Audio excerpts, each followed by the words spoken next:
The ranger station was knocked on from the inside. Before you watch this, do one thing for me. Check your door. Just real quick.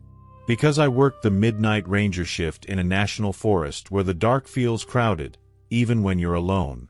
That night I got calls about strange lights off a dead road locals avoid. I thought it was teenagers or hunters. Then I found a car at a trailhead with the mirror folded in like someone didn't want to see themselves. I followed barefoot prints into the trees. I heard breathing behind me with nobody there. So I bailed out and went back to the ranger station. Locked every door. Shut every blind. Told myself I was safe. And that's when the knocking started. Not from outside. From inside the building. I work nights in a place most people only see in postcards. Big pines, black water, a lake that looks like spilled ink at midnight. A national forest in the western United States where the mountains are close enough to feel like walls. The kind of dark that does not just hide things. It feels like it is watching you back. I took the midnight ranger slot because it paid better, because I was tired of people, and because I told myself I liked the quiet. I told myself a lot of things. On paper, my job was simple. Patrol gates. Check trailheads. Keep idiots from lighting campfires in a drought. Look for missing hikers when the radio said someone had not checked in. File reports nobody read. Push paper and push my truck through long stretches of nothing. Nobody wrote down the other part. The part where you learn which roads to never take after a certain hour. The part where you learn the difference between an animal noise and something that is trying to sound like an animal. The part where you learn that the forest has moods. My name is Rowan Kincaid. I am putting this here because if something happens to me, I want there to be a record that I tried to say it plainly. And because after what I saw, I do not think the forest is finished with me. I started my shift on a Tuesday, just after a slushy winter storm. The sky had that washed-out look, like someone scrubbed the color away. The last daylight bled out behind the ridge and the trees swallowed it like it owed them money. My truck was an old service rig with a cage in the back and a spotlight mounted on the driver's side pillar. The tires had mud caked into the grooves. The cabin smelled like stale coffee, wet wool, and the faint chemical tang of bear spray that had leaked once and never really stopped being part of my life. Before I left the station, I checked the board. One new note from day shift. Handwritten. Rushed. Multiple calls about lights deep in the timber off Spur Road. Probably teenagers. Patrol if time. Spur Road was not really a road anymore.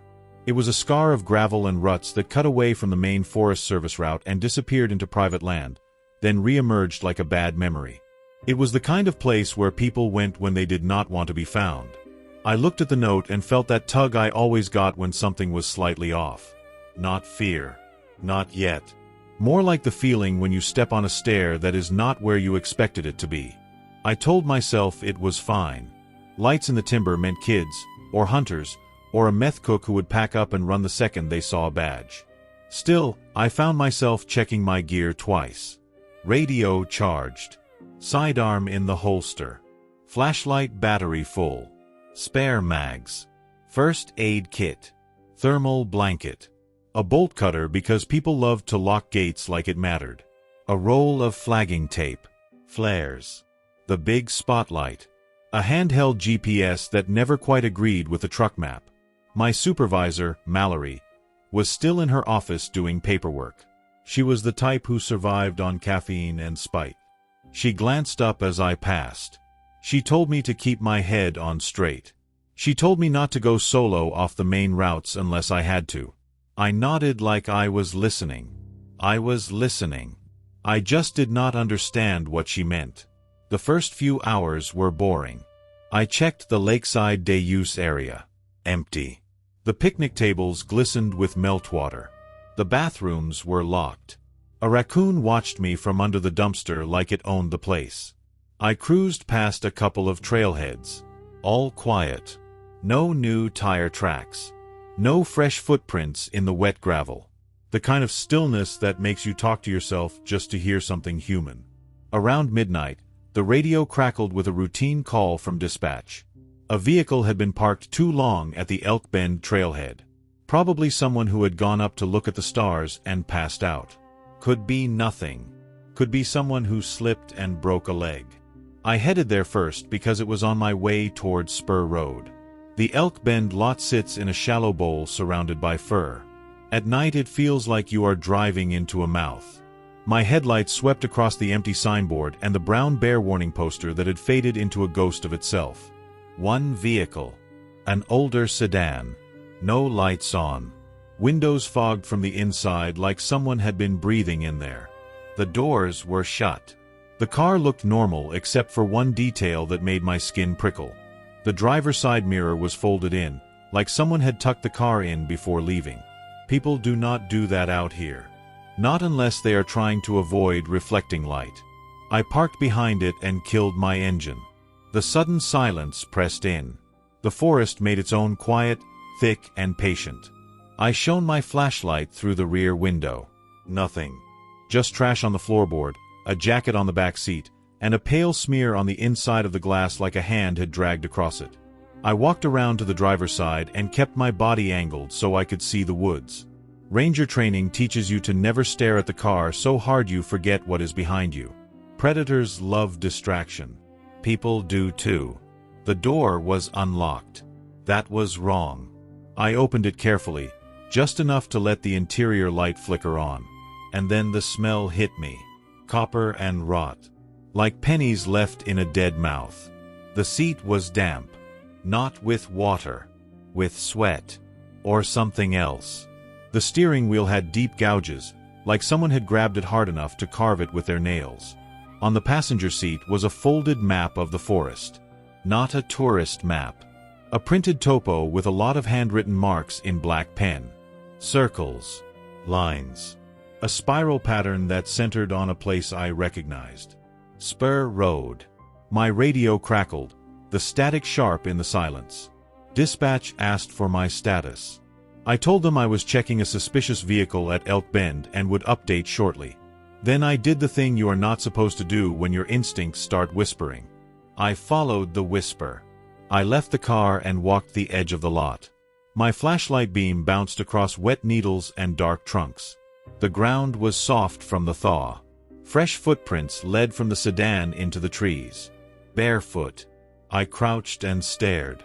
Toes, heels, the full shape of a foot pressed into mud. Whoever made them had stepped hard, like they were running or stumbling. There were also drag marks, like something had been pulled. I stood and felt my throat tighten. I called dispatch again and requested a second unit. They said the nearest law enforcement ranger was 40 minutes out, maybe more. County deputies were tied up on a wreck. They asked if I could wait at the trailhead. I looked at the footprints disappearing into the timber and realized I already knew the answer I would give.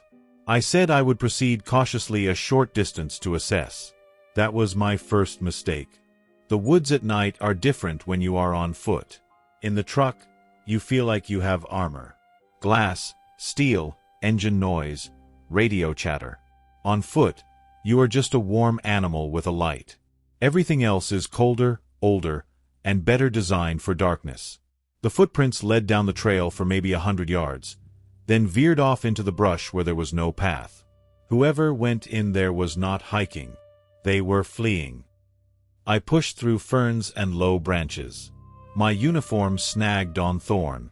My boots sank with a wet-sucking sound. The drag marks continued, shallow grooves in the mud. My flashlight caught something pale ahead. For half a second I thought it was a rock. Then it moved. A deer stood in the trees, stiff as a statue. Not running. Not grazing. Just staring directly at me.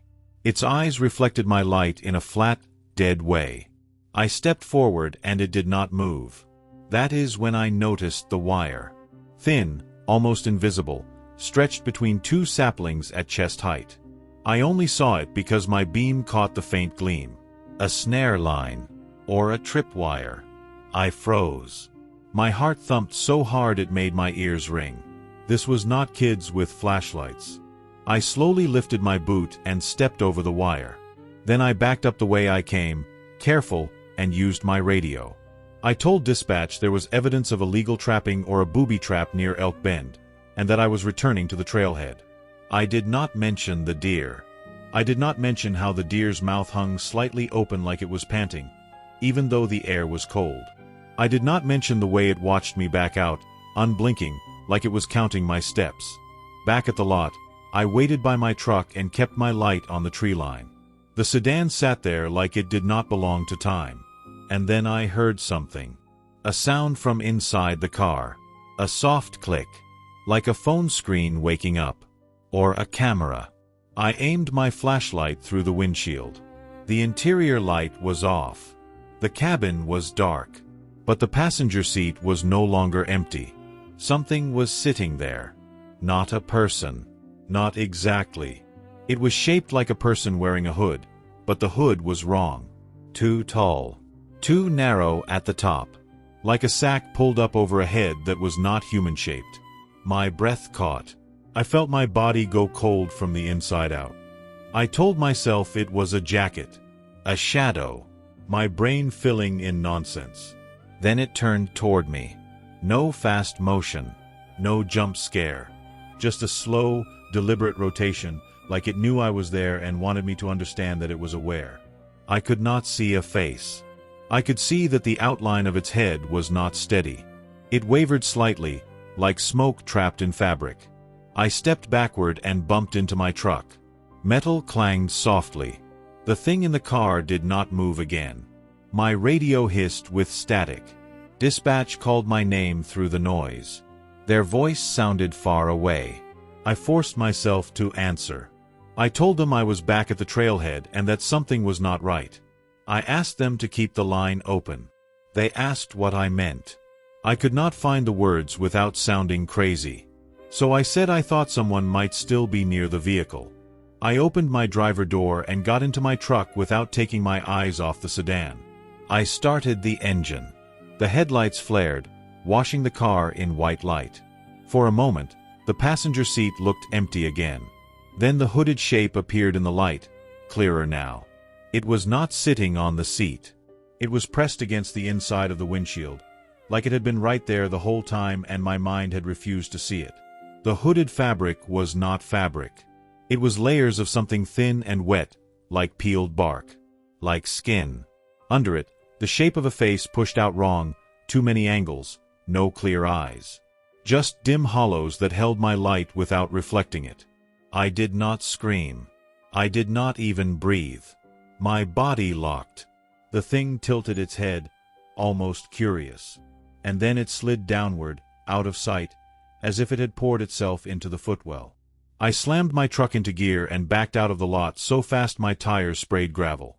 I did not care about procedure. I did not care about the sedan anymore. I cared about the way the trees looked like they were leaning closer as I left. I got back on the main road and drove until the tightness in my chest eased enough for me to talk. Dispatch asked if I needed medical. I told them no. I told them I was returning to the station to file a report and to wait for the second unit before doing anything else. That was the correct choice. It still did not matter. Because on my way back, I saw the lights off Spur Road. Not one flashlight. Not a camp lantern. A line of pale lights, deep between the trunks, moving in a slow curve like fireflies in formation. They pulsed gently. Not random. Like breathing. And I realized two things at the same time. The marked topo map in the sedan was not a warning. It was an invitation. And the forest had finally decided I was interesting. I did not go to Spur Road that night. I went back to the station like a responsible adult and pretended my hands were not shaking. I parked under the floodlight where the camera could see me. I took 3 deep breaths. I walked inside and tried to act normal. Mallory was still there, which surprised me. She was leaning over a printer that jammed every other day. She looked up and saw my face. Her expression shifted, just a little. She asked what happened. I told her about the sedan, the footprints, the wire, and the thing inside the car without calling it a thing. I used careful words. I sounded like I was describing an incident, not a nightmare. She listened without interrupting. When I finished, She did not tell me I was imagining it. She did not laugh. She went very still and said a name under her breath. Not a person name. A place name. Hollow Ridge. That got my attention because Hollow Ridge is not on any tourist map. It is an old section of the forest that was logged hard decades ago and never really recovered. The trees there are younger, the soil is scarred, and the wind makes a different sound through the stumps. Like whistling through teeth. Mallory told me to sit. She poured coffee, black, and shoved it toward me. She told me she was going to say something and I was going to listen and not interrupt. Then she asked me if I knew why the Midnight Ranger position had a higher turnover than any other slot. I told her I assumed it was because the hours were brutal and people got lonely. She stared at me for a long second and then said no. She said people left because they saw things they could not unsee. She said most of the time it was normal forest weirdness. Lost hikers talking to trees. Drunk campers firing guns at shadows. Mountain lions following a single person for miles without attacking, just letting them know they were being measured. But sometimes, she said, sometimes there were patterns. Lights. Maps. Barefoot prints. The smell of copper. And Hollow Ridge. I asked her what Hollow Ridge had to do with Spur Road. She told me Hollow Ridge was close. Too close. She told me Spur Road was not on our official patrol routes anymore because it crossed a patchwork of jurisdiction. Federal forest, county, private timberland, tribal boundary not far off. A mess. A place where people could do things and blame the confusion. She also told me that for the last 2 years, every time we got calls about lights out there, someone vanished within a week. Not tourists. Not obvious cases. People who lived nearby. Hunters. A volunteer firefighter. A forestry contractor. A teenager who took a shortcut home and never arrived. No bodies. Just abandoned vehicles. Sometimes with maps. Sometimes with the driver's side mirror folded in. She asked if the sedan mirror was folded in. I nodded. Mallory exhaled slowly like she had been holding her breath for months. She told me we were going to do this properly. We were going to wait for the other ranger unit, then return to Elk Bend with backup, log the car, call county, and search the area in daylight. I agreed. I wanted daylight more than I wanted oxygen. The second unit arrived just after 1 in the morning. His name was Grant Halvorson. Tall, quiet, ex-military posture. The kind of guy who never wasted words and never showed fear unless it was tactical. He shook my hand and looked at my face like he was reading a report written in sweat. Mallory briefed him. He did not react much. But when she said Hollow Ridge, I saw his jaw tighten. He asked if I had gone past the tripwire. I told him no. I lied. I do not know why. Pride. Shame.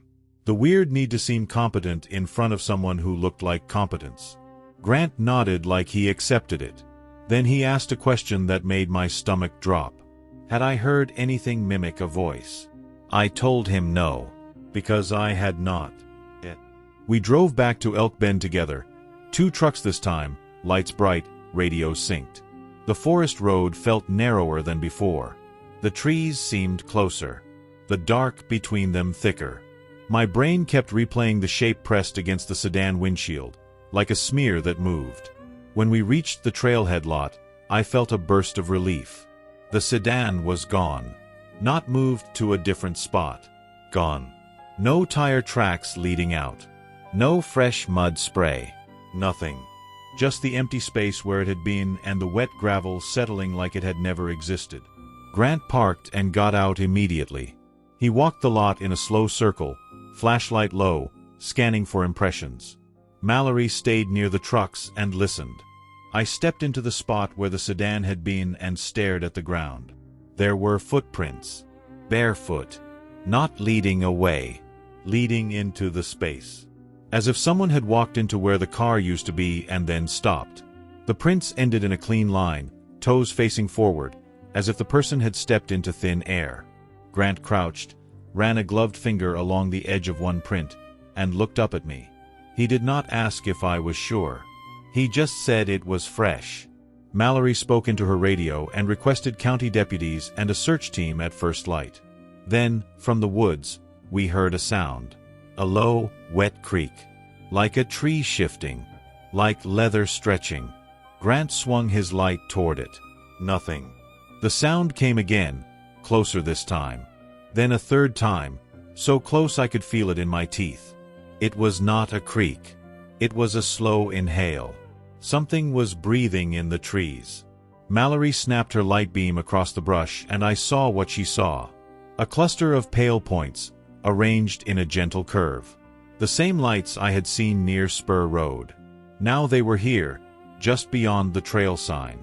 They pulsed together, like one organism. Grant raised his flashlight and the beam hit the lights. They did not reflect. They did not flare. They just swallowed the light, dimming it, like the brightness was being drank. My throat went dry. Mallory told us to get back to the trucks, calm and steady. We moved. The lights moved too. Not rushing. Not chasing. Keeping pace. Like they were herding us. Grant opened his truck door and reached for something inside. Not his weapon. Something else. A road flare. He struck it and the red flame burst alive, hissing. The forest reacted. The pale lights flickered, then retreated a few feet into the trees as if the flare hurt them. Grant held the flare out like a boundary line. Mallory told me to start my engine. I did. The sound of my truck felt small. We backed out of the lot slowly, flare still burning, lights still pulsing deeper in the trees. And then, just as we turned to leave, I heard it. A voice. Not from the radio. From the forest. It sounded like my own voice, but wrong. Flattened. Like a recording played through wet leaves. It said my name. Rowan. I froze. My hands tightened on the wheel. Mallory yelled at me to drive. Grant raised the flare higher. The lights shuddered. The voice spoke again, closer, more accurate this time, like it was learning. Rowan, come back. I hit the gas. The tires threw gravel. The trucks surged forward. In my mirror, the pale lights remained at the edge of the trees, pulsing calmly, like they knew where I lived. We returned to the station and locked every door we could lock. Mallory made a call I was not supposed to hear. I caught bits of it anyway. She mentioned a federal contact. She mentioned an incident file. She mentioned Hollow Ridge again. Grant sat across from me at the break room table and stared at his hands like they belonged to someone else. He finally told me the truth. 2 years ago, his partner took a call about lights off Spur Road. They went in together. They did not even make it a mile before they found a line of hanging objects in the trees. Not animals. Clothing. Wallets. Keychains. ID cards.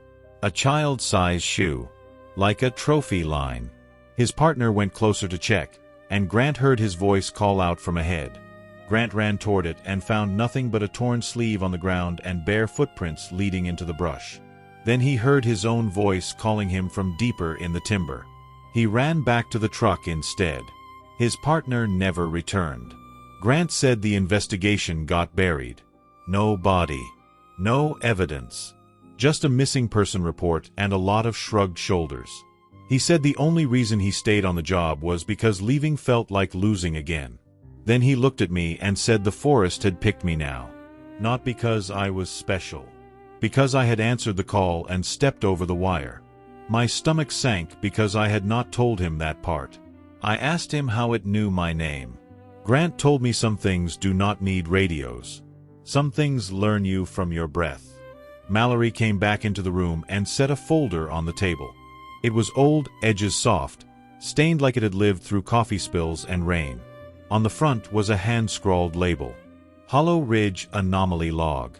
She told us we were not going home. We were staying in the station until dawn, and then we were going to Hollow Ridge with a full daylight team and end this, or at least understand what we were dealing with. I asked her why she believed daylight mattered. She did not answer directly. She only said that the forest is honest in the sun. At 3 in the morning, the power in the station flickered. The lights dimmed. The radio hissed. and from outside, through the walls, we heard the same slow inhale we had heard at Elk Bend. Something was right outside the building, breathing against the siding. Grant stood, drew his weapon, and moved toward the window. Mallory grabbed his arm and shook her head hard. She told him not to look. She told him it wanted faces. I sat very still and stared at the coffee cup in front of me, trying not to blink. The breathing continued, slow and patient. Then the voice came again, pressed close to the wall. My voice. Rowan, open the door. The doorknob to the station entrance began to turn. The doorknob turned the rest of the way like a careful hand was testing it. Mallory did not move toward the door. She moved toward the breaker panel. Grant kept his weapon up but angled low, like he was aiming at the floor to keep himself from doing the one thing every nerve begged him to do, look straight at the window. I stayed seated because my legs forgot how to work.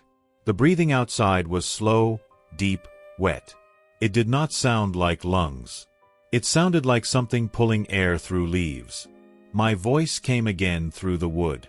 Rowan, open the door. No quotation marks means no illusion of distance. This sounded like it was inside my own skull, only pushed outward and thrown back at me from the dark. The lock clicked. My stomach flipped. I had locked that door myself when we came in. Grant shifted, a single step, and Mallory snapped her fingers once, sharp, a command without words. He stopped. She pointed at the window. Then she pointed at me. Then she pointed at the floor. Do not look, do not talk back, do not get up. The handle rattled. I heard something scrape across the porch, like nails on old paint. Then the door did not open. It just pressed inward, slowly, bending a fraction as if someone was leaning their weight against it without urgency, without anger. Like they had all night. A new sound joined the breathing. A low, whispering vibration that made the light fixtures tremble. Mallory popped the breaker cover and flipped switches down with the precision of someone who had rehearsed this. The fluorescent lights cut out.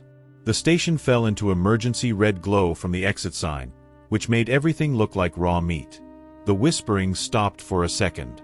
Then it resumed, softer, as if it had adjusted. Grant mouthed words I could not hear. Mallory raised a palm and then pointed at the back hallway where we kept gear. A small storage room with no windows. We moved without speaking. My boots sounded too loud on the tile. My breathing sounded like a siren. Every part of me wanted to turn and look at the door, to see what pressed against it, to confirm it was real. I wanted proof. I wanted a shape I could hate. Mallory's warning kept my head forward. It wanted faces. We slipped into the storage room and Mallory shut the door. The smell in there was sharp. Rubber, oil, damp canvas. A dozen uniforms on hangers like empty bodies. A rack of helmets and headlamps that suddenly felt like toys. Grant clicked his flashlight on and aimed it at the floor. Mallory crouched and placed her ear near the door. Her eyes closed. She counted breaths like a diver. Outside, the doorknob turned again. This time slower, like whoever held it was enjoying the resistance. My voice came through the thin wall. Rowan, I am cold. A pause. Rowan, let me in. I clamped my lips together until they hurt. I bit the inside of my cheek to keep from making any sound. Grant's hands tightened on the flare gun he had pulled from a locker. He had chosen it over the pistol without being told. That said something. Mallory whispered. Barely any air moving. It is testing you. She did not say what it was. She did not have to. The station settled around us, the building groaning as wood cooled in the winter night. The breathing outside continued, now close enough that the door to the storage room vibrated faintly. Then came footsteps. Not on the porch. Inside the building. Slow steps across tile, directly outside our door. My throat closed. Grant's eyes widened just a little. Mallory held up one finger and shook her head. The footsteps stopped right outside. A sound like fabric dragging across the floor. Then something tapped the door. Soft, patient. Tap, tap, tap. My voice again, quieter, right against the wood. Rowan, I can smell you. I felt tears sting my eyes and hated myself for it. I was not crying from fear like a child. I was crying from the sheer wrongness of hearing my own voice used as bait. Mallory reached into a cabinet and pulled out a small bottle. She twisted the cap. The scent hit me immediately. Pine oil. She dribbled it in a line under the door, then across the threshold, then she traced a rough circle around the three of us on the floor. Not perfect. Not ritualistic. Practical. Like a firefighter laying foam. The tapping stopped. The breathing paused. For the first time in minutes, I could hear the building's silence again. Mallory nodded once like her theory had just been confirmed. Then the thing outside the door laughed. It was my laugh. Only stretched wrong, like a tape slowed down until it warbled. The footsteps moved away. Not fast. Not retreating. Just drifting, like a shark circling out of view. Mallory kept her eyes on the door. She whispered. Pine confuses it, Grant whispered back. For how long? Mallory answered with a shrug that meant not long enough. We waited. The station did not go quiet again. The building made small sounds, but the presence outside faded into something more distant. Like it had accepted we were not opening the door and had moved on to the next angle. At some point my legs started working again. At some point my heartbeat stopped punching me in the throat and returned to my chest where it belonged. Mallory checked her watch. 4:40. She exhaled and looked at both of us. We hold until sunrise, Grant nodded. I nodded too, though my mind was already racing in circles. It knew my name. It wore my voice. It stood outside like it had a right to be there. And it had walked into Elk Bend without leaving tracks, taking the sedan like it was a shopping cart. The station door handle did not rattle again. Instead, something else happened. The radio on Mallory's belt crackled on by itself. No dispatch tone. No call sign.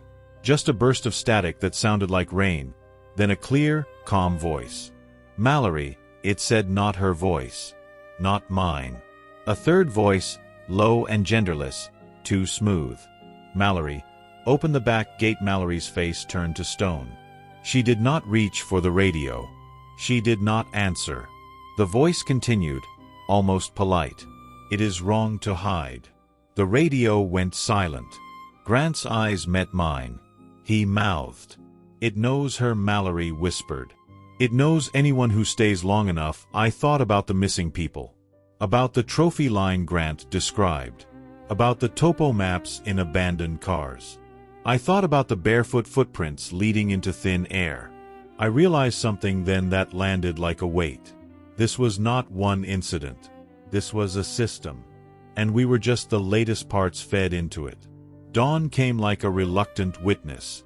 The first gray light seeped through the cracks around the main doors and the blinds in the front office. The forest outside shifted from pitch black to deep blue, then to a washed-out silver that made every tree trunk look like a bone. The moment sunlight hit the front steps, the pressure in the air eased. Not gone. Just less direct. Like something had stepped back to the tree line and folded its arms. Mallory flipped the breakers back on. The lights buzzed to life. It felt too bright after the red gloom. Grant and I followed her out into the lobby. The front door was still locked, but the wood around the knob was wet. Not with melted frost. With something thick and clear that glistened in strands like saliva. It clung to the metal and dripped slowly down the paint. Mallory stared at it for a long moment. Then she went to the closet and pulled out gloves and a plastic evidence bag. Grant said we should photograph it. Mallory said there was no point unless we wanted the file to end up in the same place every other file ended up. A drawer no one opened again. She scraped a bit of the substance into the bag anyway, more for herself than for any lab. Then she walked to the back window and lifted one blind slat just enough to see out. Grant and I stayed back.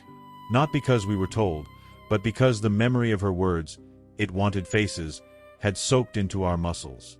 Mallory looked for a few seconds, then lowered the blind. Her voice was controlled. "It is gone from the porch." She did not say it was gone from the property. We geared up in silence. Mallory called dispatch and requested day crew support for a daylight operation at Hollow Ridge. She did not use the word anomaly. She used phrases like suspicious activity and missing persons correlation. Dispatch said county deputies could meet at the junction. A search and rescue team could be on standby by mid-morning. Weather would be clear but cold. Mallory nodded like she had expected exactly that. Grant loaded extra flares, extra fuel, and a medical bag. He slipped a small bundle into his pocket that I did not recognize until he tucked it into his vest. A strip of pine-scented cloth. I asked him where he got it. He said he made it after his partner disappeared. He had learned certain smells mattered. Mallory handed me a laminated sheet. It had bullet points, but she had blacked out most of them with marker. Only a few were visible. Stay on marked path if possible. Do not answer voices. Do not approach lights if you see a line of objects hanging. Do not touch if you smell copper. Retreat if you feel watched. I swallowed and looked up. Mallory said those rules were written by someone who survived long enough to write them. Then she told me the next part. If we went to Hollow Ridge, we were not there to fight it. We were there to map its behavior and get out alive. I asked why we did not just shut down Spur Road, close the forest, call in federal specialists, whatever that meant. Mallory gave me a look like I was a kid asking why the ocean did not stop being deep. She said closures did not stop people who wanted to go in. She said the forest made money for too many people. She said anyone who believed her without proof would lose their job. And anyone who believed her with proof would vanish. Grant added quietly that when he tried to escalate his partner's case, he started hearing his own voice outside his apartment at night. I stared at him. He stared back, calm, dead serious. He said it stopped when he moved into a motel near the station and never went home after dark. That was when I understood. The job did not have a turnover problem. It had a survival problem. We left the station at 7:30, when the sun was fully up but the forest still held cold shadows between trunks. 2 trucks. Mallory in front, Grant behind me. The drive to Hollow Ridge took us along a service road that twisted through dense timber, then climbed into an area where the trees thinned and old stumps still dotted the ground like rotted teeth. The logging scars were visible even decades later, the way the land slumped and eroded, the way certain gullies looked too sharp, as if the forest had been clawed. As we got closer, my radio started to hiss. Just small bursts at first. Then a steady low static that did not match any channel. Grant's voice came through clear anyway. You hearing that? I said yes. Mallory said keep moving. The turnoff to Hollow Ridge was marked by an old sign that had been shot full of holes. The letters were faded. Someone had carved into it long ago, deep cuts that looked like claws. A shape, almost like a spiral. Mallory stopped at the junction and got out. We did too. Daylight made the world look normal. Birds hopped between branches. A squirrel scolded us from a stump. The air smelled like sap and damp earth. And yet my skin prickled the same way it had at Elk Bend. Mallory walked to the sign and ran a gloved hand over the carved spiral. Her fingers paused at a groove. She said this had not been here last month. Grant's eyes narrowed. He asked if we should turn back. Mallory looked at both of us and said no. If it was marking its territory closer to the main roads, we needed to know. She pulled out bright flagging tape and tied it around a branch near the turnoff, high enough to be visible. Then she did something that made my stomach drop again. She tied a second strip lower, near knee height. I asked why. Mallory said if that lower tape disappears, we know something has moved through here without caring about our line of sight. We drove in. Hollow Ridge felt wrong almost immediately. The trees there were younger, as expected, but they grew in odd clusters, too close together, like they were huddling. The ground was uneven, riddled with dips that looked like old pits. Ferns grew in places they should not have, thick and lush in the colder elevation. Grant said he did not like it. Mallory said nobody did. After a mile, we reached an open area where the logging had been worst. Stumps everywhere.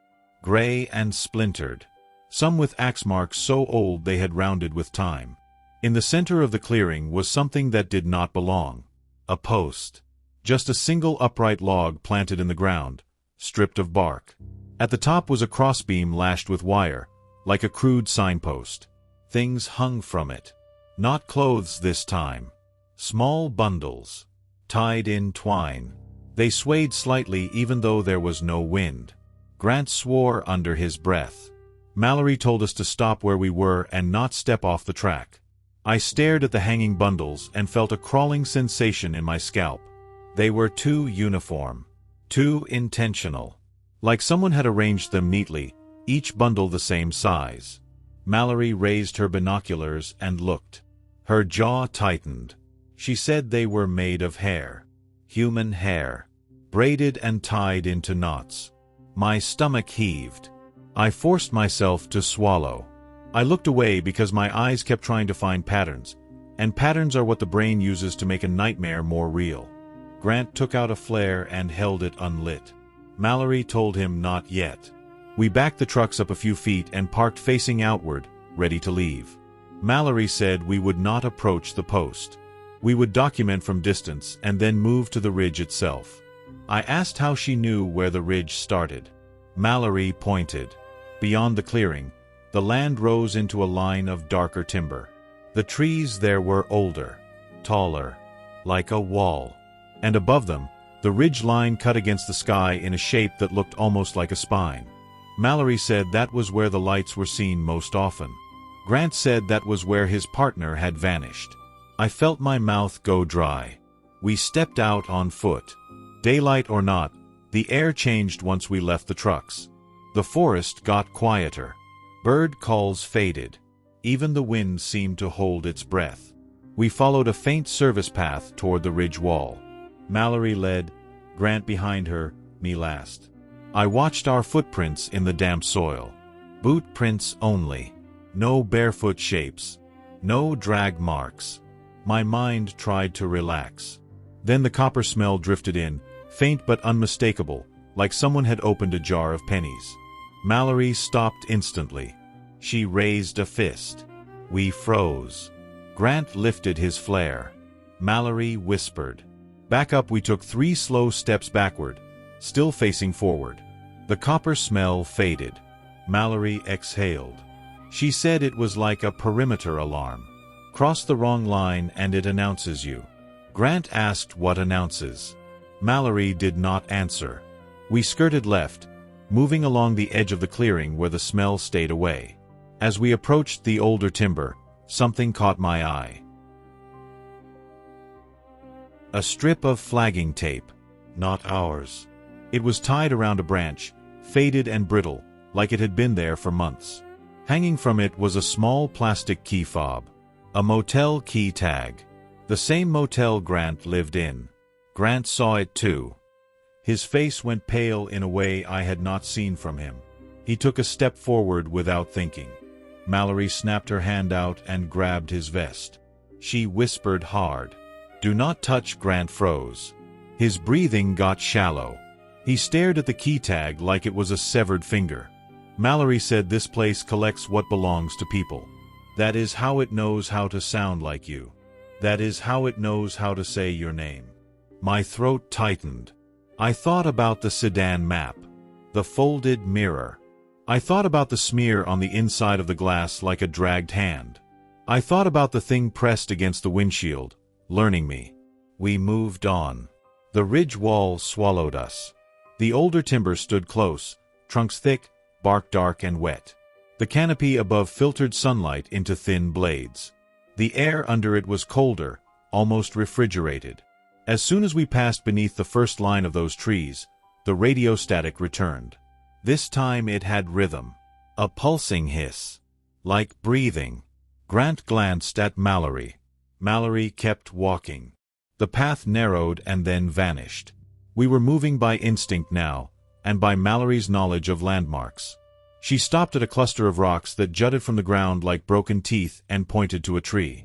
On the tree was that same spiral mark carved deep into bark. Fresh. Sap still wet in the grooves. Mallory said it was close. Grant said close to what?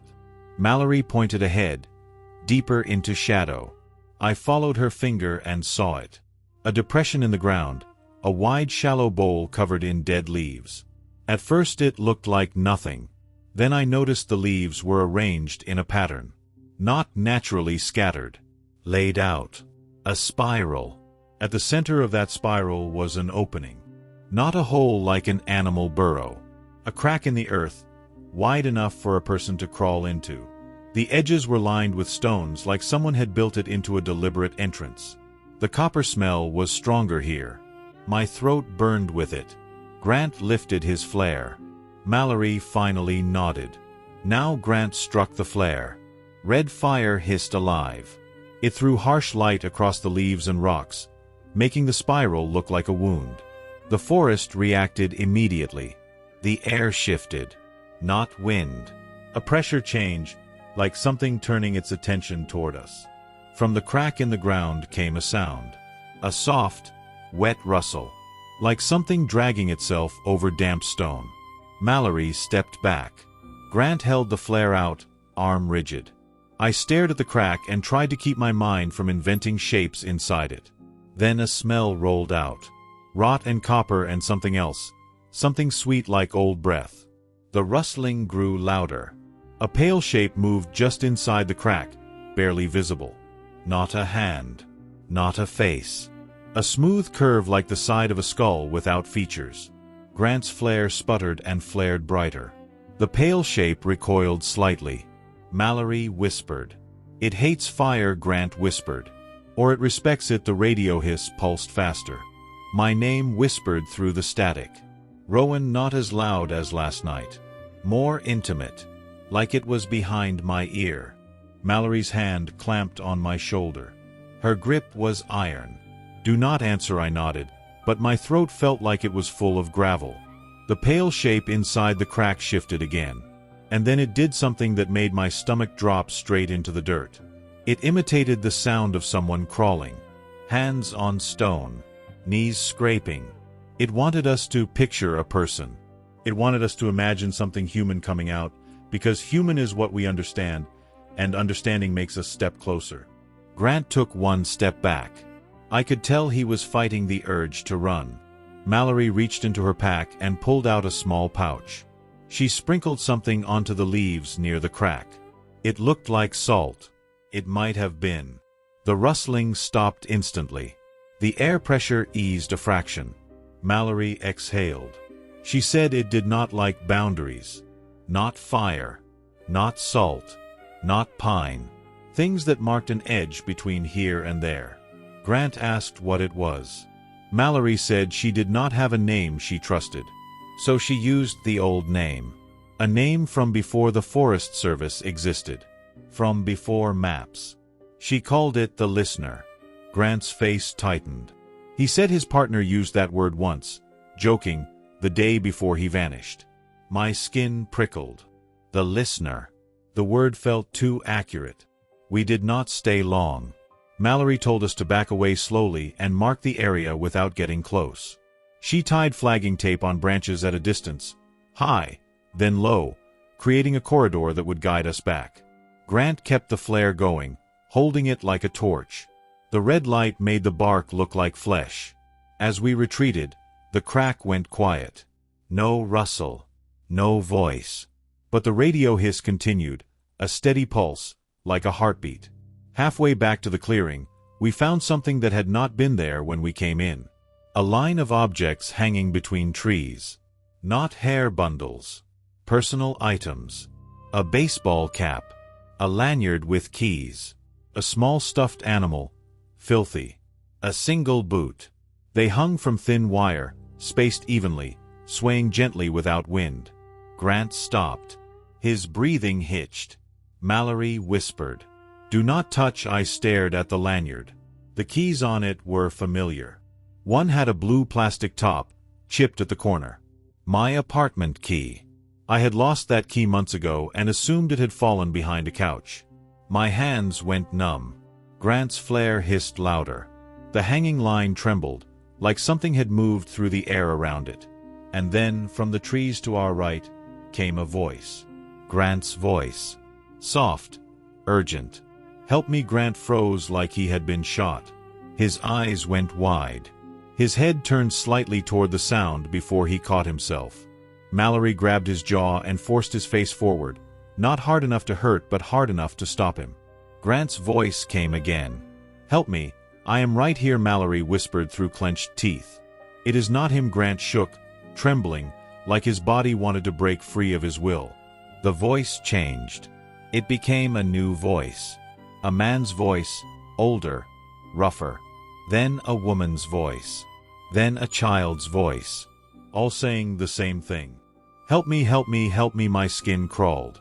I could almost see the missing people stacked behind the trees, waiting. Mallory reached into her pack again and pulled out a small handheld speaker. She pressed a button. A high, piercing tone shrieked out, like a dog whistle made audible. The voices cut off instantly.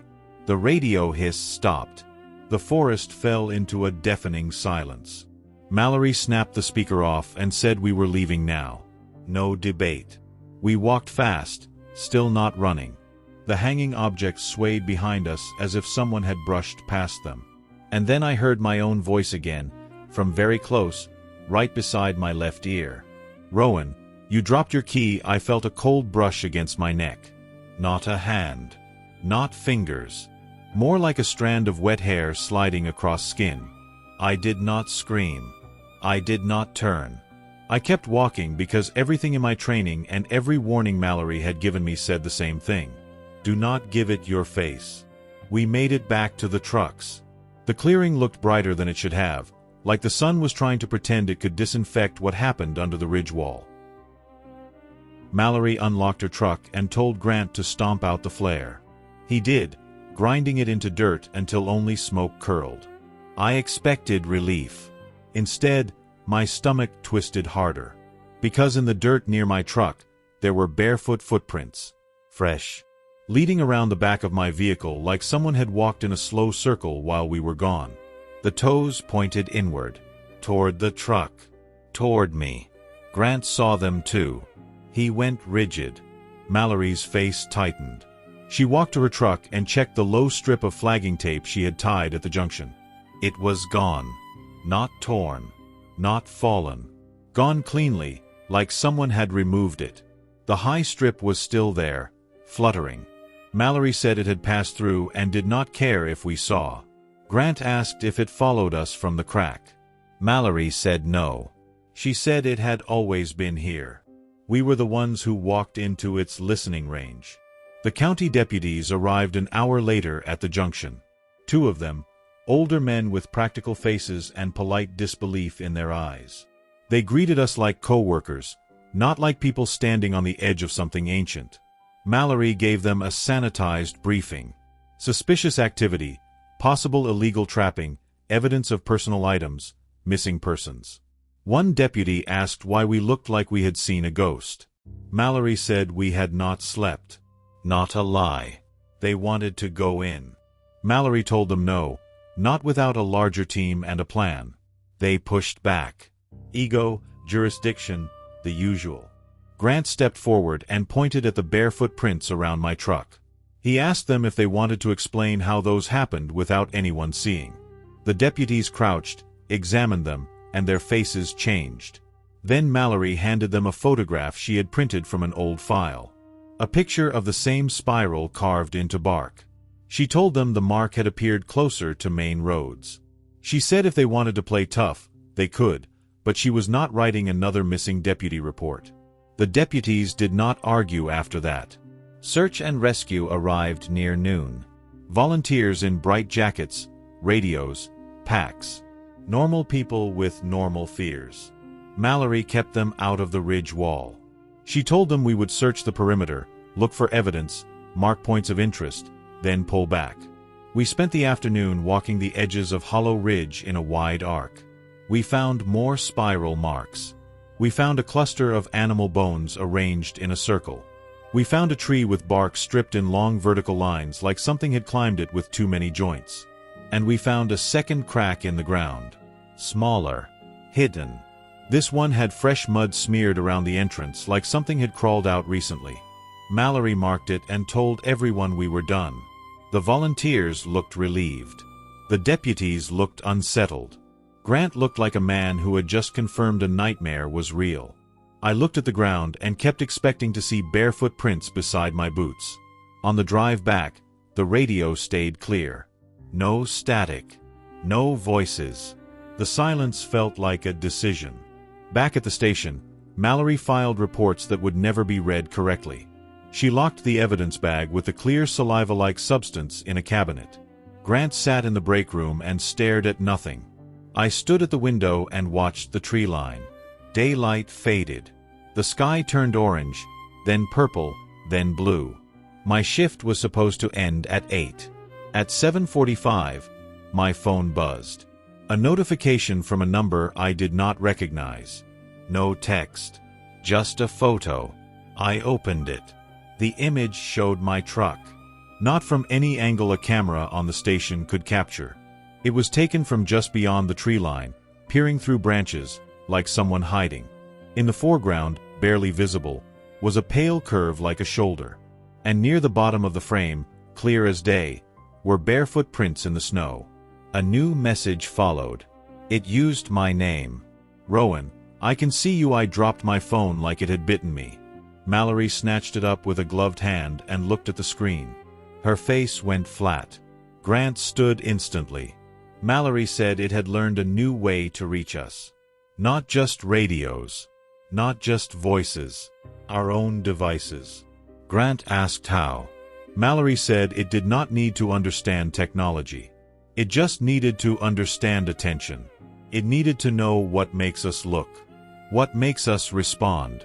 Grant asked what we do now. Mallory looked at both of us and said something I did not want to hear.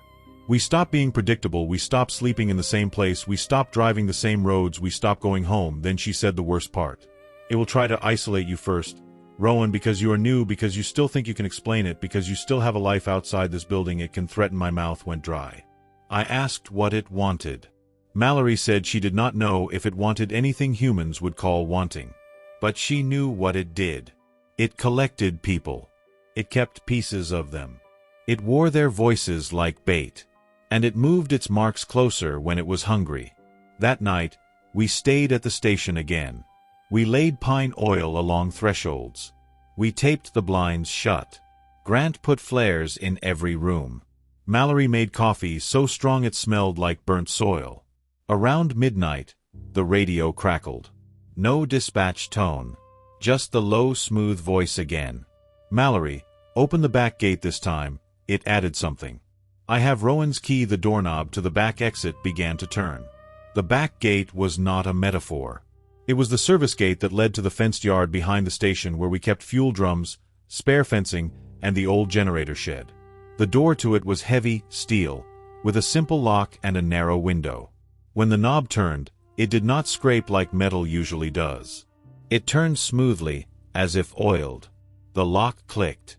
Grant lunged, instinctive, and Mallory caught him the same way she had earlier, by the vest. She shook her head once. Grant's jaw flexed. He whispered that it was inside the building again. Mallory whispered back that it was not inside. It was convincing our building to open. The voice came through the radio again, now softer. Rowan, I found your other key too. My stomach dropped. Other key. The spare key I kept in my wallet. The one I had on me. I slapped my hand to my pocket. My wallet was still there. But the sensation of being observed sharpened, like a lens focusing. Then I felt it. A subtle tug at the edge of my attention, like when someone stands behind you and you know without hearing them. Grant raised the flare gun and aimed it at the floor, breathing hard. Mallory walked to the back exit, slowly, like approaching a sleeping bear. She did not look through the window. She placed her gloved palm against the door. Her voice was steady, low. We are not opening. The radio hissed. The smooth voice responded. Then I will open you. The lights in the station dimmed. The heater shut off with a click. Cold started leaking in almost immediately. Mallory's eyes narrowed. She said it could not physically force its way in, or it would have already. Grant whispered. So it starves us out. Mallory nodded. Then she did something I did not expect. She walked to the front desk, grabbed the landline phone, and dialed a number from memory. Grant and I watched. Mallory spoke quietly. She asked for a name. She gave our station code. She used phrases that sounded like protocol. Then she hung up. Grant asked who she called. Mallory said a contact. Not federal. Older than federal. I asked what that meant. Mallory looked at me and said the truth with no softness. Some places have caretakers that existed before uniforms. The radio crackled. The smooth voice said her name again, but it sounded irritated now, like she had made a move it did not like. Mallory did not answer it. Instead, she opened a cabinet and pulled out something wrapped in cloth. When she unfolded it, I saw an old wooden box, worn and scratched, with a spiral carved into its lid. Not like the listener's mark. Similar, but the lines were cleaner. Intentional. A warning sign rather than a claim. Grant's eyes widened. He said he had heard of it, from a retired ranger who drank too much and talked like a myth. Mallory set the box on the table between us. She opened it. Inside were 3 things. A bundle of dried pine needles tied with twine. A small pouch of coarse white granules. And a knife. Not a modern knife. An old one with a dark handle, the blade dulled and stained like it had cut sap, not flesh. Mallory said these were for boundaries. Grant asked if boundaries work. Mallory said they work until they do not. Then she said we were leaving the station. My throat tightened. Leaving felt like stepping off a boat in a storm. Grant asked where. Mallory said we needed to go somewhere the listener did not control. Somewhere with older lines. She told us to grab what we could carry and follow her. We did not argue. We packed quickly. Flares. Pine oil. Salt. Radios. Food. Water. The evidence bag. The spiral log folder. First aid. Mallory took the wooden box. Then she walked to the front door. Grant's hand tightened on my shoulder like he was keeping me anchored. Mallory did not unlock it. She walked to the side window, just left of the door, where the blinds had a narrow seam. She leaned close without letting her face show fully and glanced out. She pulled back immediately. Her breath came out in a sharp puff. Grant asked what she saw. Mallory said there were footprints all over the porch. Barefoot. Hundreds of them. Like a crowd had gathered. I pictured that and felt nausea rise. Mallory said it was making a show. A pressure. A suggestion. Do not leave.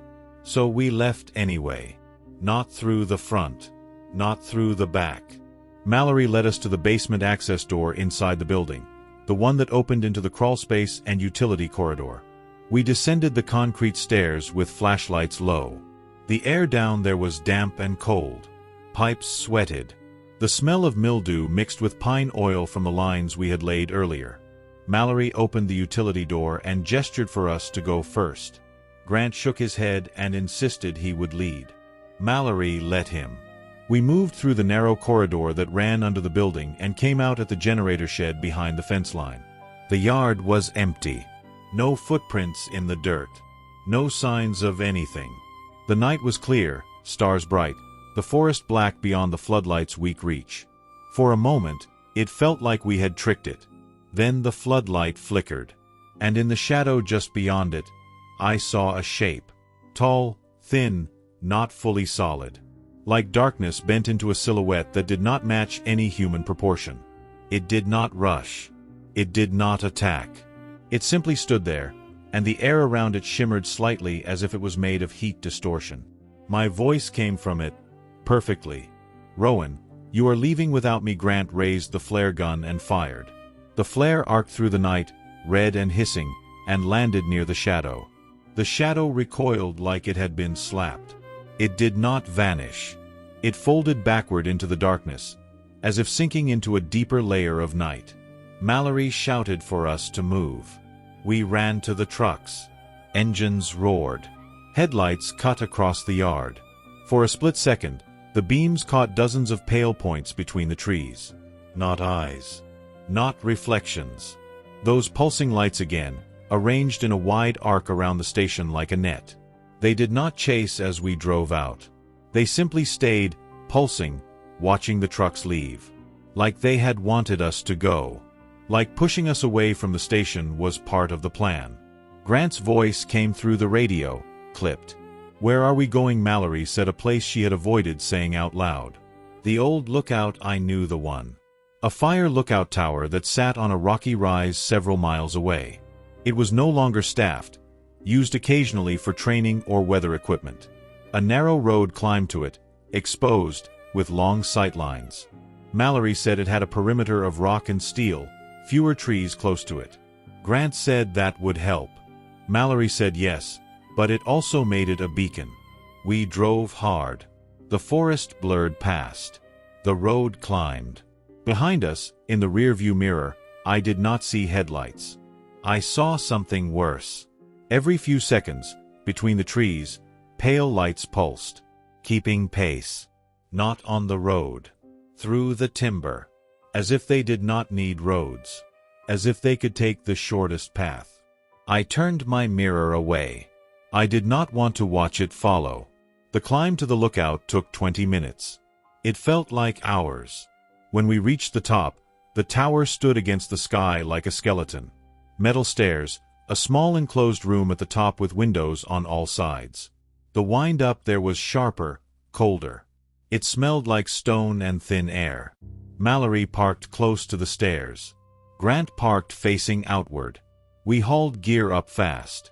Inside the lookout room, the windows were dusty but intact. The floor creaked. An old map table sat in the center, scarred with knife marks and burned circles from long-ago coffee pots. Mallory immediately laid pine needles along the threshold and poured a line of salt around the door frame. Grant set flares at each window ledge. I stood in the middle of the room and tried to breathe. The forest below looked endless. A sea of black treetops under moonlight. And out there, among them, pale lights pulsed in slow curves, like something huge was breathing under the canopy. Mallory said we wait. Grant asked for what? Mallory said for the caretaker. I asked who that was. Mallory said someone who still respected the old lines. Before I could ask more, something tapped the metal stairs below. A slow clank. One step. Then another. Not fast. Not heavy. Just someone ascending with patience. Grant aimed his pistol at the door. Mallory did not. She walked to the window and looked down without showing her full face. She exhaled. She said it is not the listener, she said it is human. The footsteps stopped at the landing below the door. A hand knocked, gentle. Mallory called out, "Careful, no names." "Identify yourself," a voice answered, old and tired. "You made a mess." Ranger Mallory unlocked the door and opened it a crack. An elderly man stood there in a heavy coat, knit cap pulled low. His beard was white. His eyes were sharp, pale blue. He held a lantern that burned with real flame, not electric. He looked past Mallory at me. He said my name. Rowan Kincaid. My stomach dropped. Mallory stiffened. Grant's weapon twitched upward. The old man raised his other hand, palm out. "Easy," he said. He read names the way rangers read tracks. He said my fear was loud. Then he stepped inside without asking permission, as if this tower belonged to him in a way it never would to us. He looked at the salt line and nodded. He looked at the pine needles and nodded. Then he looked out the windows at the forest. His expression darkened. He said it is waking. Mallory asked if he could help. The old man said help costs. Mallory said we would pay. The old man laughed once, humorless. He said money means nothing to the thing in the trees. The cost is attention, and you have already paid too much. He set his lantern on the map table. The flame steadied, and the room felt warmer. Not physically. Something about it made the air less thin. He asked what we saw. Mallory told him everything. Elk Bend, the sedan, the crack, the trophy line, the phone photo, the station siege. The old man listened, nodding slowly. When she finished, he looked at me and asked if it had touched me. I hesitated. The cold brush on my neck. I nodded. His eyes hardened. He said, "Then it marked you." Grant asked what that means. The old man said, "You are now a place it can find. Like a scent trail that does not wash off." Mallory's hands clenched. She asked how to remove the mark. The old man said you cannot remove it the way you remove mud. You change it. You disrupt it. You confuse the listener about what you are. I asked how. The old man reached into his coat and pulled out a small bundle wrapped in cloth. He unwrapped it. Inside was a strip of bark, dark and glossy, carved with a spiral. He held it out to me. He said, "Hold it." I did, reluctantly. It felt cold, then warm, then cold again, as if it could not decide what temperature to be. He told me to close my eyes. Mallory said no. The old man said if he wanted me dead, he would have left us at the station. I closed my eyes. He said to breathe. I did. He said to remember the first time I heard my name tonight. The radio. The forest. The feeling of being watched. My chest tightened. He said, now imagine that sound is a rope. A rope tied to your throat. He said the listener pulls that rope. He said I need to cut it. I whispered that I did not know how. He said with a different name. Not a fake name. A name that means something older than me. A name that does not respond when called. My eyes opened. He looked at me and said, you will not like it. Then he told me the name. Not spoken aloud in a dramatic way. He leaned close and murmured it so quietly I barely heard. But the moment it entered my mind, something in the room shifted. The lantern flame bent slightly. The radio hissed once, angry, then went silent. Grant stared at me like he had felt it too. Mallory's expression tightened. The old man said, do not speak it to the forest. Keep it inside. Let it sit in your mouth like bitter medicine.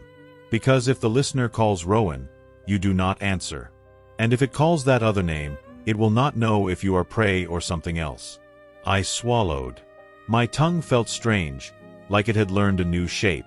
The old man stepped back and looked out the window again. Below, the pale lights had gathered closer to the base of the lookout hill.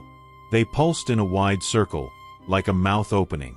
The old man said it does not like towers. Not because of height. Because towers see. Because towers watch back. And the listener prefers to be the only watcher. Grant asked what happens now.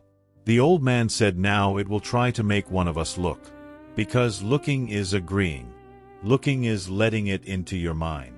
Mallory asked how to stop that. The old man picked up his lantern and held it near the window. He said fire and salt and pine are not weapons. They are reminders. They tell the forest you remember the old rules. Then he said the real rule. If you hear your voice outside, do not answer if you hear your loved one's voice.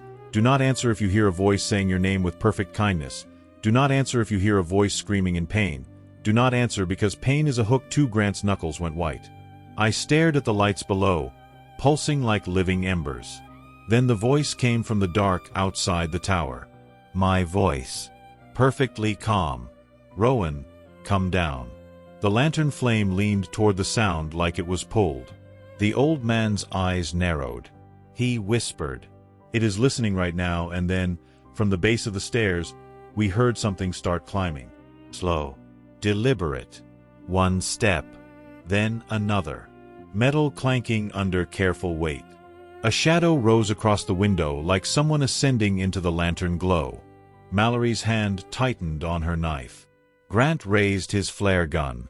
The old man lifted his lantern and said softly, do not look at it directly. He stepped toward the door, lantern held out like an offering of fire. The footsteps stopped just outside. A pause. Then a gentle knock. Tap, tap, tap, and my voice, right against the door. Rowan, I have your key. The knock on the lookout door landed in my bones like a drumbeat. Tap, tap, tap. My voice on the other side, soft and almost playful. Rowan, I have your key. The old man lifted his lantern higher. The flame bent sideways toward the door like it wanted to lean out and listen. That alone scared me more than the knocking. Fire should not behave like that. Mallory put her hand on my chest. Not gentle. An anchor. Grant held the flare gun with both hands, arms tight, like he was trying to keep his muscles from making decisions without him. The old man did not tell us to be brave. He did not tell us to stand our ground. He did not even tell us to fight. He told us to remember what matters. He said it wants your attention the way a hook wants flesh. He stepped closer to the door and spoke toward it, voice low, flat, like reading a weather report. Not here, not tonight. The listener did not reply in the smooth voice through the radio.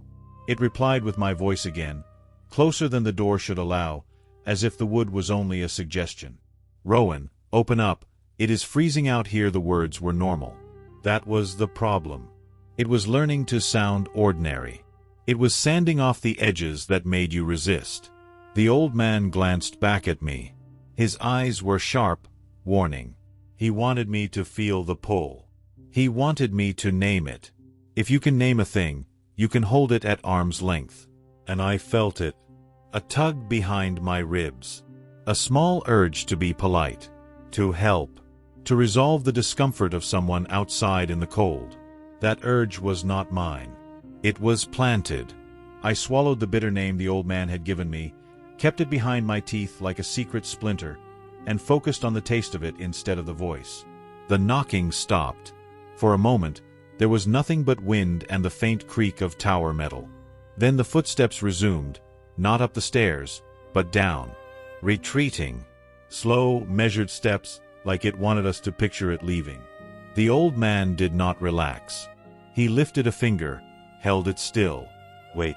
We waited. The silence stretched. The pale lights below the hill pulsed in their wide ring, steady, patient. They looked less like fireflies now and more like a coastline of dim lighthouses, marking a boundary around the tower. My phone buzzed in my pocket. I nearly jumped out of my skin. Mallory's hand clamped my wrist before I could reach for it. Her eyes drilled into mine. Oh. The old man nodded once. He said it will use anything that makes you look down, makes you break the circle of awareness. Grant whispered that it went away. The old man whispered back that it changed angles. Then the sound came from the window behind us. A fingernail drag on glass. Slow. Deliberate. Not scratching to get in. Scratching to make us turn. Grant's head twitched toward it. Mallory caught him by the chin again, forced his gaze back to the floor. I did not turn, but my brain painted the picture anyway. A face pressed to the window. Not human. The memory of the thing in the sedan windshield tried to overlay itself onto the scene, and I fought it like you fight sleep paralysis. The old man walked to the window without showing his face fully, lantern held up so the flame became the first thing seen, not him. He angled the lantern to the glass. The flame flared brighter. Something hissed outside, a breath sucked in through teeth. The fingernail drag stopped instantly. The old man said the listener does not like being watched by fire. Fire is memory. Fire is old law. Then he told us to sit, to lower ourselves so our silhouettes were smaller in the windows. We sat on the floor like kids in a storm shelter. The tower felt suddenly fragile. Thin glass. Thin wood. Thin metal. Nothing between us and that forest except rules and willpower. Minutes passed. Then my radio crackled on, channel switching by itself, landing on a frequency that did not exist. The smooth voice came through, calmer than any human should be at midnight. Rowan Kincaid. Hearing my full name made my stomach twist.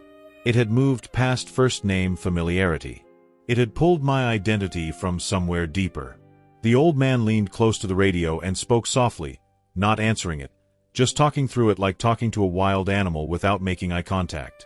Not yours, the radio hissed. The smooth voice continued as if amused. You hide behind old wood and salt. You are still mine. To hear Mallory's breathing got shallow. Grant's fingers tightened around the flare gun until his knuckles looked bleached. The old man lifted the bark strip he had given me earlier and held it near the lantern. The spiral carved into it seemed to drink the lantern light, the grooves turning darker. He told me to hold it too. My hand shook, but I took it. The moment my fingers touched the bark, the radio hissed once and then cut out like someone yanked its throat. Silence. The old man nodded, satisfied. He said it knows the spiral and it knows the spiral is not always its mark. Sometimes the spiral is a lock. Sometimes it is a warning written in a language older than fear. I wanted to ask him what he was, really. Not a ranger. Not a volunteer.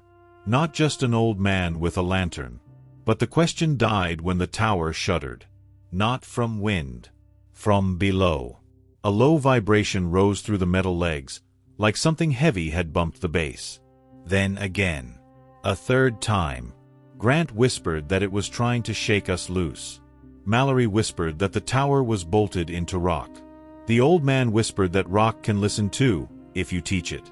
He moved to the center of the room and set the lantern on the map table. He opened the wooden box again and took out the coarse granules. Salt, maybe, but thicker than table salt.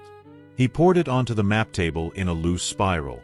Then he took the pine needle bundle and crushed it in his palm, releasing sharp scent into the air. He rubbed the resinous needles into the salt spiral, like mixing grit into glue. The smell hit my sinuses so hard my eyes watered. The old man said, "This is not a spell. This is a boundary you can smell." He said the listener hunts by attention and identity, so we give it confusion. He told Mallory to cut a thin strip from her sleeve. She did, no hesitation. He told Grant to cut one too. Grant did. Then he looked at me. I hesitated for half a heartbeat and then cut mine. 3 strips of cloth. He dipped them into the pine salt mix until they were stained and damp. He told each of us to tie the strip around our wrist. I did. The pine stung my skin. The old man said if it calls you, you answer inside with the bitter name, not with your mouth. He said if it shows you something you cannot ignore, you look at the fire first. Then the tower door handle turned. Not the knock this time. A slow rotation, like the listener had decided to stop asking. The latch clicked. Mallory's eyes went wide. Grant raised the flare gun, aimed at the door.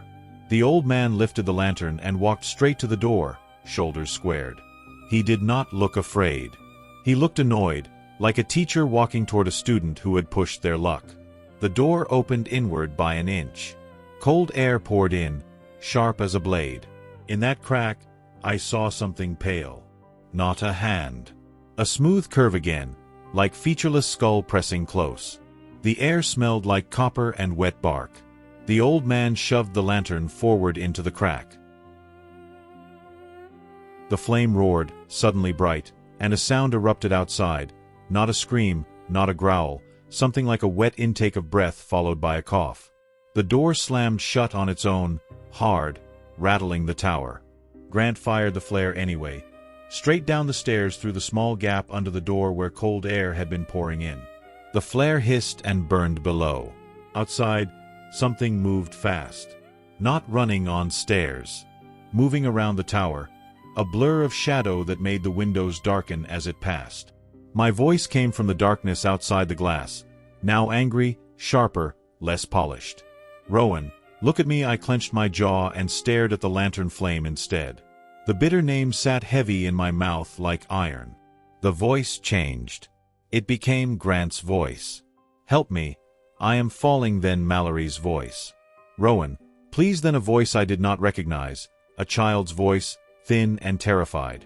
It worked on my instincts like a crowbar. My eyes tried to flick toward the windows. The old man slapped the map table hard. The sound snapped me back. He told us the listener was escalating. When it cannot lure you, it tries to force a reaction. Fear, guilt, compassion, anything that makes you break your own rule.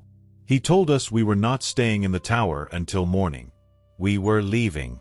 Grant stared at him like he had lost his mind. Leaving meant stepping into the ring of pale lights. Leaving meant giving the listener open air. The old man said staying is what it wants. A tower is a promise. A promise that you will look out. A promise that you will watch. The listener hates promises. It cannot control, so it will keep pressing until someone looks, until someone breaks, until someone opens the door. Mallory asked where we go. The old man said down. Not all the way to the station. Not back into the road. Down the hill to the old burn scar, the place where lightning started a fire decades ago and the ground still did not grow trees properly. He said fire scars are honest ground. Fewer places for listening. Mallory asked how we get past the lights. The old man said you do not get past them. You walk through them without acknowledging them. Do not chase. Do not dodge. Do not weave. You do not treat the lights like obstacles. You treat them like weather. Grant's jaw clenched. I did not feel brave. I felt like a person being asked to walk into the mouth of something and act like it was fog. The old man wrapped his lantern in a cloth so the flame was shielded but still alive. He took a flare from Grant and tucked it into his coat. He told us to follow his feet and keep our faces low.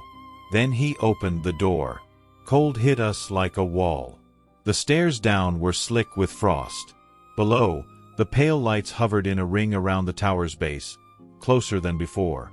They pulsed slowly, like a heartbeat waiting for a mistake. We descended. I kept my eyes on the old man's boots, on the metal steps, on the lantern glow leaking through cloth. Halfway down, my phone buzzed again. I ignored it. The vibration felt like a predator tapping my pocket. At the bottom, the old man stepped onto the rocky ground and walked straight toward the lights. No hesitation. The first pale light hovered near his shoulder. It did not touch him. It drifted back as he approached, like it was making room. The old man did not look at it. We followed. My skin prickled as the lights closed around us. Not bright. Not blinding. Just present.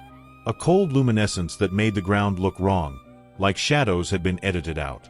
A voice whispered my name again, right beside my ear. Rowan, I answered inside with the bitter name.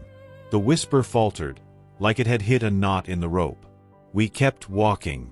The lights pulsed faster for a moment, then slowed, as if frustrated. The forest around the tower seemed to lean in. I could feel something moving in the tree line, huge and quiet. Not a single body. A presence shifting across many points.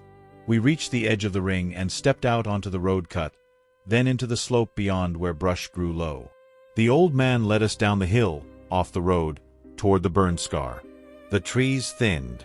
The ground became blackened soil, old charcoal, stone. The air smelled less like pine and more like ash even after all these years.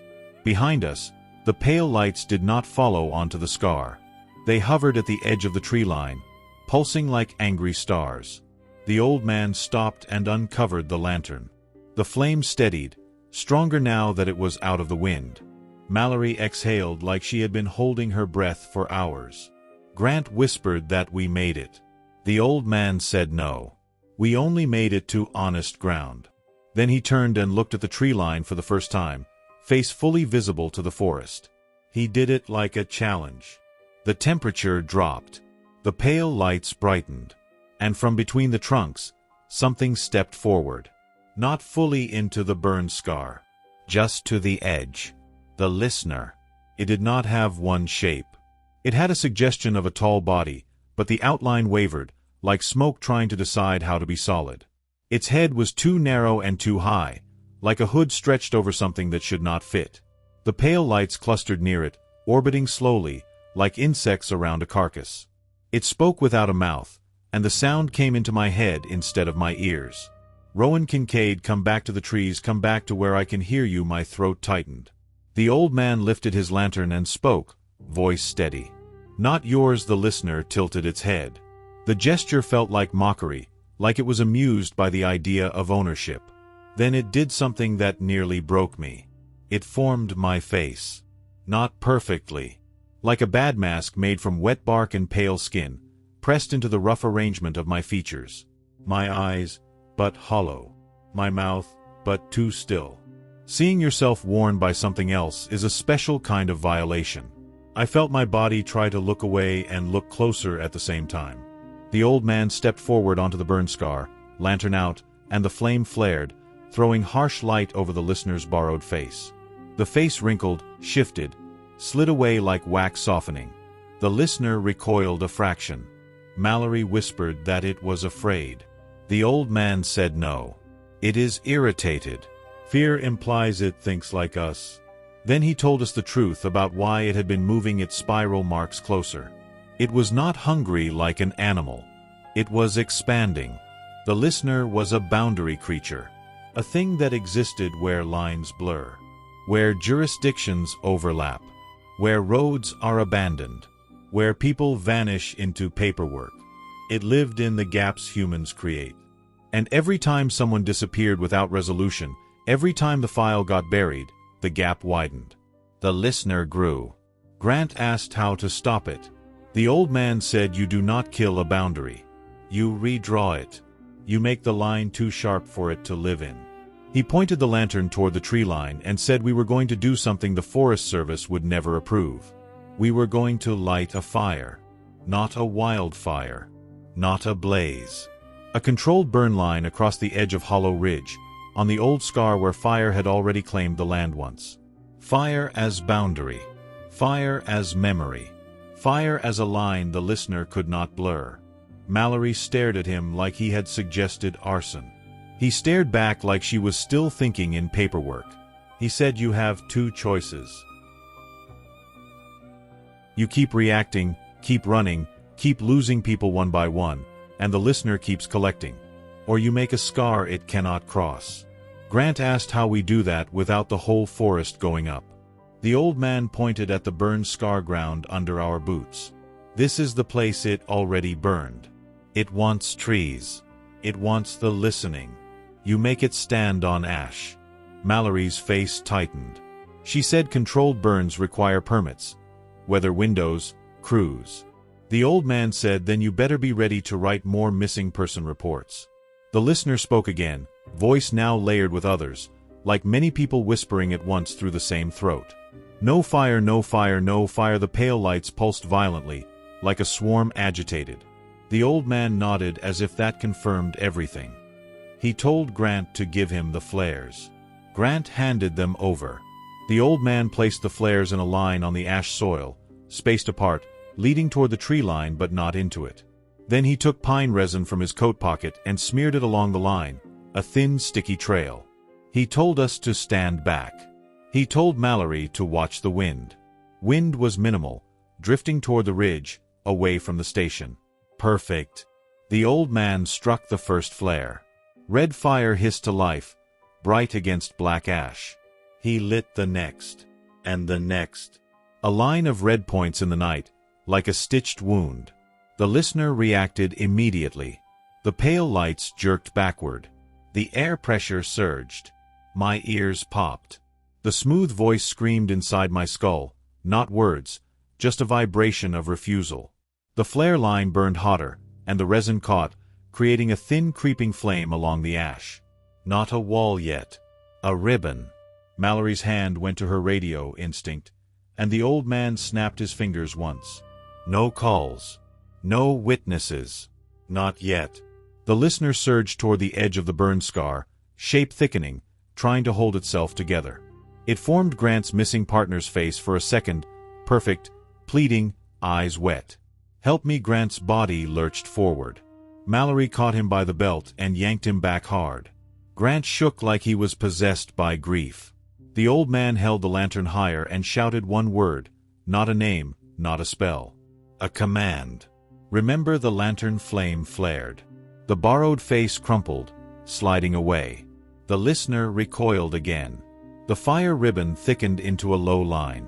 It crawled across the ash, feeding on resin and pine needles we scattered. It did not leap. It did not race. It behaved. Controlled. A boundary being drawn in real time. The listener moved side to side, searching for a gap. The old man stepped along the fire line with his lantern, sealing places where the flame thinned, like a shepherd walking fence posts. The pale lights hovered at the tree lean, pulsing, frantic. Then the listener tried a new tactic. It went quiet. No voices. No names. No imitation. Silence. And in that silence, it pushed a thought into my head that was not sound. It showed me my apartment door half open. It showed me my bed. It showed me a shape standing beside it, tall and narrow, waiting. Then it showed me my mother's house, hundreds of miles away, porch light on, curtains thin. It did not need to speak for me to understand the message. If you draw a line here, I go around it and draw my own line around your life. Mallory saw my face change and asked what I saw. I did not want to tell her because speaking it felt like making it real. But the old man looked at me and nodded as if he already knew. He said that is what it does. It trades in fear of consequences. It makes you believe you can contain it by sacrificing yourself.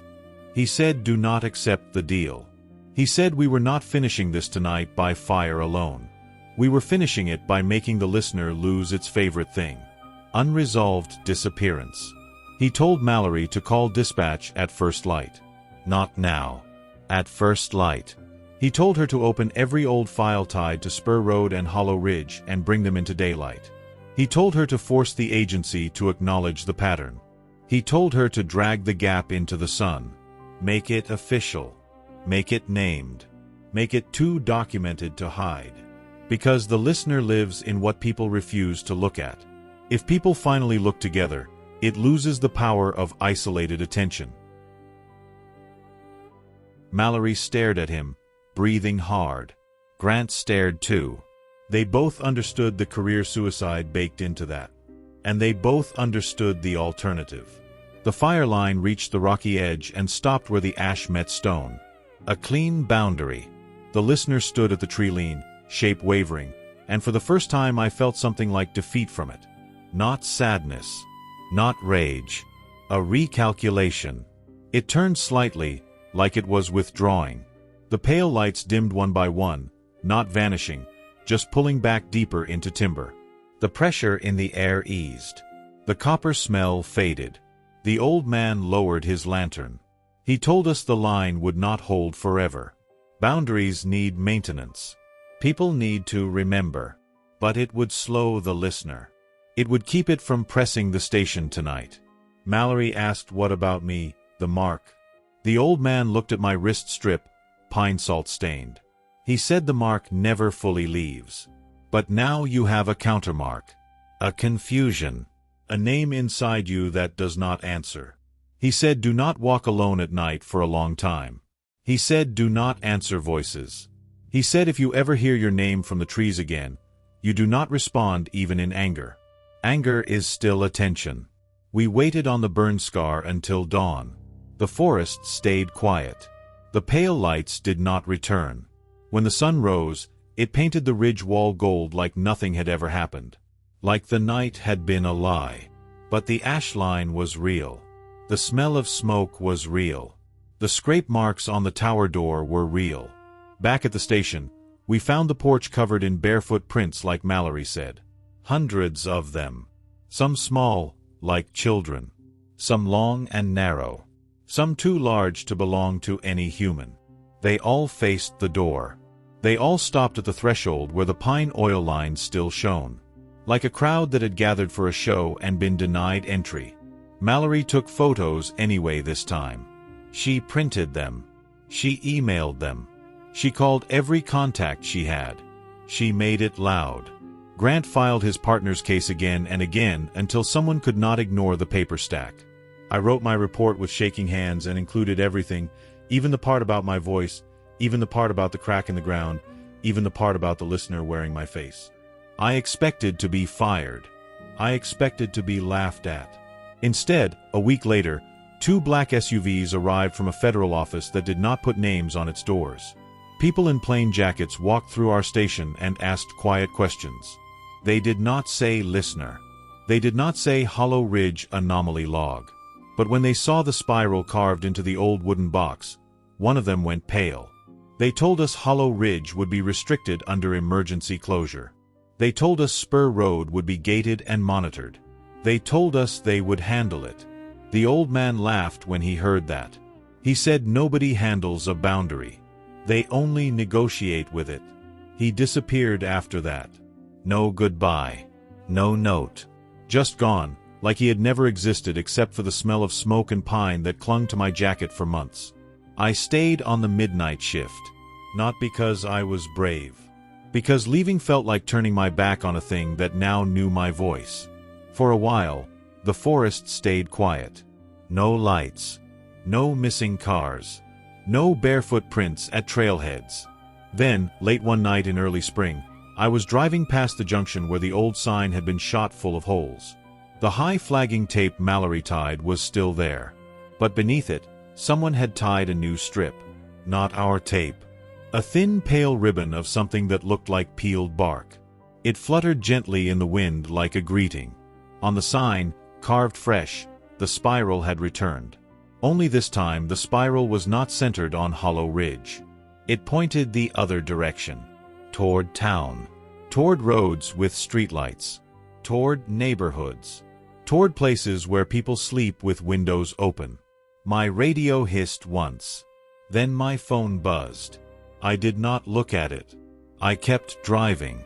I kept my eyes on the road and repeated the bitter name inside my mouth like a prayer I did not believe in but needed anyway. Because the listener had learned something. When you draw a line in the forest, it does not always retreat. Sometimes it relocates.